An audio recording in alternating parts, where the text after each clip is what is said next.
At NTV with me, Joram Paul Sonko. Now, I did mention on the Daily Monitor's front page, there's a border operator maneuvering his motorcycle, landing with merchandise through a flooded section of Gaba Road in Kampala yesterday. So if you've been on social media for the past few hours and or if you had the opportunity to walk through Kampala yesterday, especially around the CBD, you would have seen this flooding of the city, water everywhere just after that downpour in the mid-morning.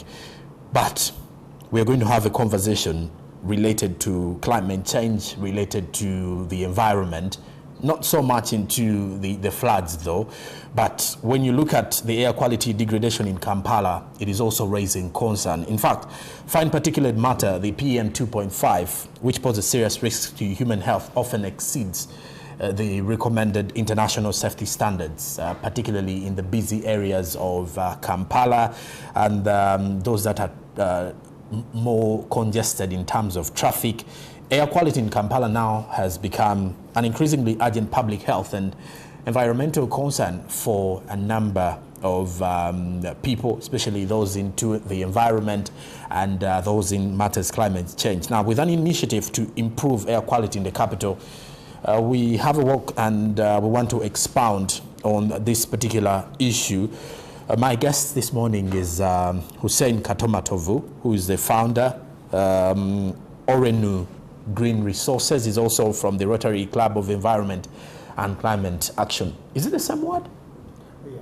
Oh, you're the founder of the Rotary Club of Environment and Climate Action. I'm the project head. You're the project head? Yes, sir. But then the Orenu, what does Orenu represent? Well, Orenu is my company. I'm doing developing green projects across the country. We are glad to have you this morning. Good morning, sir. Good morning, Jeremy. Thanks for having me. Okay. Talk to us about the Air Quality Initiative and why this initiative is important for Kampala right now. Thanks. I would like to appreciate James for hosting me. My name is Kato Hussein Matovu. I'm the project head of the Rotary Club of Environment and Climate Action. Rotary Club of Environment and Climate Action, so our mission is to see communities where they're more engaged and we have activities towards environment, towards climate and environment action. So why the air quality walk? The air quality walk is about raising awareness about air pollution in Kampala while encouraging people to take practical steps towards a green, cleaner air and healthier lifestyle. So air quality affects every breath that you take in, yet it's often invisible and overlooked. Poor quality air leads to diseases such as asthma, heart diseases, and reduced productivity. Yeah. You know, Kampala's air feels warm compared to upcountry breeze. One may wonder, what are the main sources of air pollution in our city? Because when you get, the opportunity to just get out of Kampala, even on the outskirts, by the way, you realize that you're feeling a different kind of way. The environment is different. Yes. So talk to us about why is Kampala's situation a bit different? Why Kampala's situation is a bit different is that Kampala, we have different activities that are happening within the city that are leading to poor air quality. I'll give you an example. In Kampala, we have many people own fleet of cars. We have industrial emissions, we have dust, and we have also constructions that are happening. And all these are leading to poor air quality pollution. Yeah.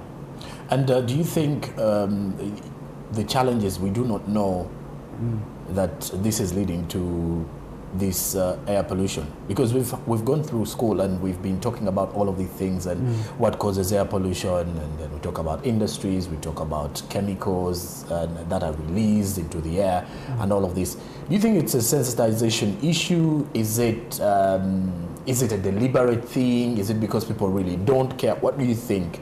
Especially when it comes to the human activities. Yeah, when it comes to human activities, I think I will take both sensitization, because people don't really understand the dangers of pollution and the dangers of the activities that we are doing, burning waste, that what they cause. You know, once these films are released, they don't go anywhere. Instead they create the tiny pollutants called particulate matter. They go up in the sky, and then from 5 p.m. to 8 a.m. they combine up in the atmosphere, and then once we breathe in, these are the things that we are taking in. And these things are leading to heart diseases, stroke, asthma, and they get through our bodies, through our lungs and bloodstream. There is something called air quality monitoring demonstrations, and I would want my viewer to understand how that can work, or how it will work. Well, for the air quality monitoring systems, actually, we would like to appreciate ANIMA and Public Square for the work they've been doing, and air quality, for putting the air quality monitoring systems to track the amount of the quality of air that we are taking in, and then also the amount of fumes that are being generated within the city. Because first we need to track down, trace, and then after that we could find a solution for the poor air quality.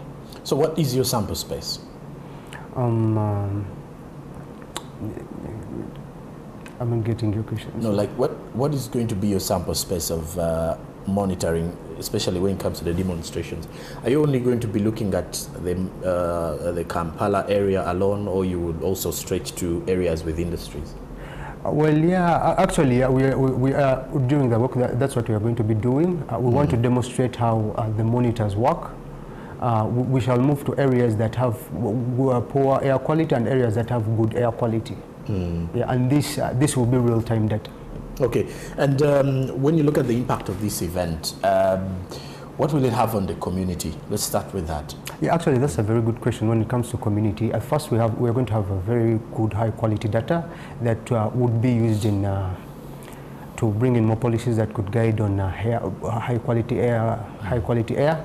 Then also on healthy concerns, we shall provide practical guidelines on how to reduce air pollution in our communities. And then also, this will be a sort of creating awareness about air pollution, because what I think is that many people don't know the dangers of air pollution. Yeah. Okay, and how does it contribute to broader sustainability goals in your view, well, especially with this event? Well, it contributes to the growth sustainability goals because it's going to be a practical solution for. For our partners that are going to be joining us. Well, it's going to be a sensitization, awareness. And then how can someone who is watching be a part of this? Are you specific to the people you're looking at? Or? Yeah, actually, we're looking for anyone who is interested, both institutions and individuals. Yeah. From your point of view, I wonder though, what do you think is, is driving Kampala backwards when it comes to controlling some of these things? Now, let's look at it from the individual basis. What do you think is driving Kampala backwards at the rate of the other cities? Because even not just the cities, when you move out of Kampala, like I did mention, there's something different, like the air is different. And at times someone would say Kampala is very warm. And then the other side feels a little bit chilly.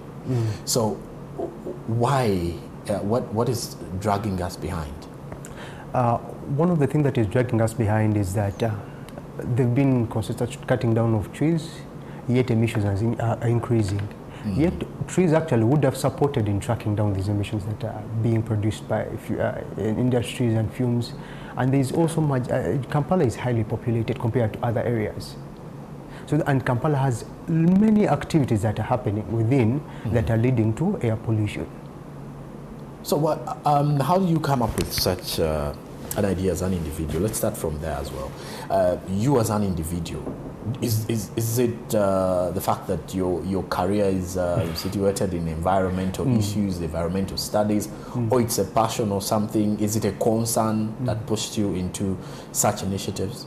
Actually, it was a concern. The fact that, when I made research about when we started this air quality thing, I was surprised that do you know that you are supposed to wear a mask in the morning? And Why? it's something, you know, these films, you know, we think that when we release these films, the wind just take them away.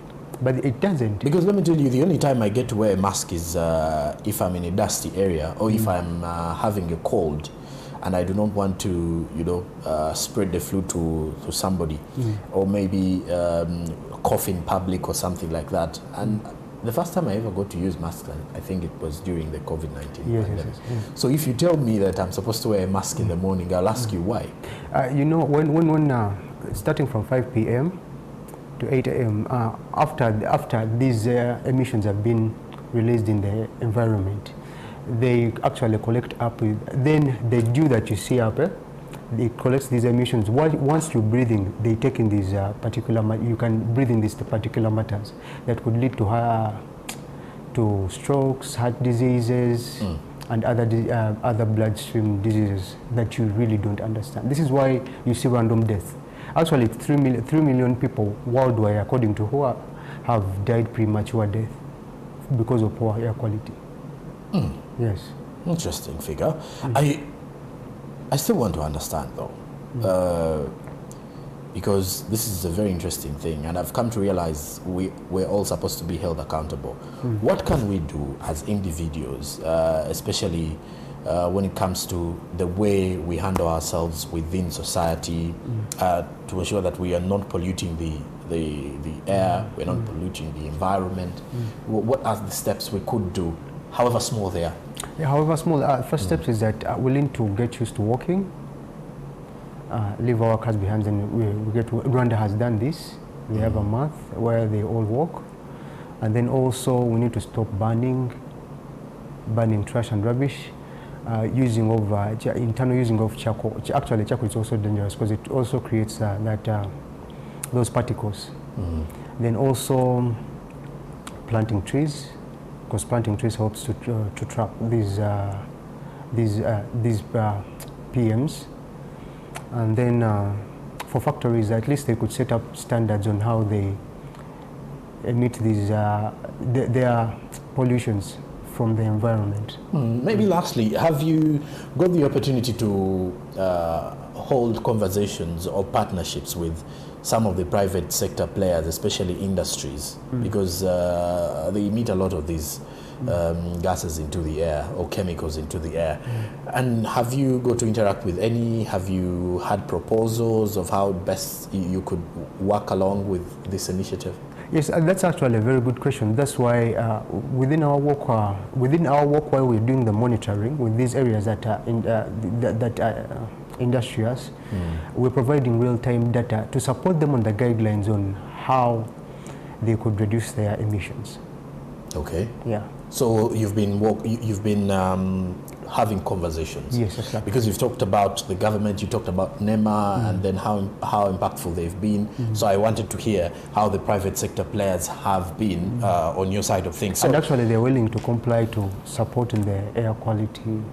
That is the private sector. Yes, exactly. Okay. So are you doing some trainings for them? Are you sharing ideas? What is it? What is it like? What is the level of rapport that is being established? Actually, that's something that we are considering. That's why we're beginning with guidelines on about that, because I don't think they also understand about what they are causing.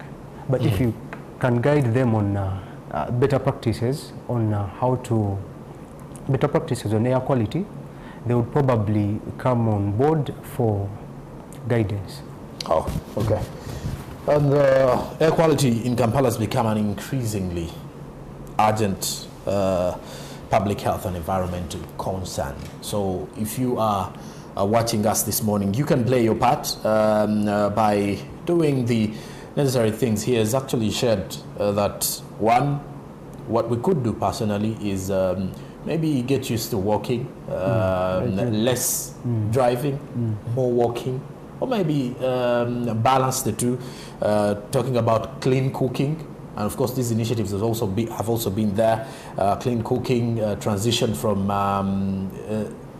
charcoal to electric cooking, and using of gas cookers and all of that. These are all initiatives that the Ministry of Energy is working along, but of course, all world organizations are also switching to that to ensure that at least as we are addressing climate change, we need to have sustainable solutions that are going to protect our environment. Now, with an initiative to improve air quality in the capital, our work to expound on this is something that is coming up, and you should be a part of this.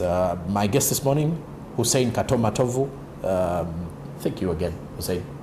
Any parting shot? I will say that this is not just about the walk.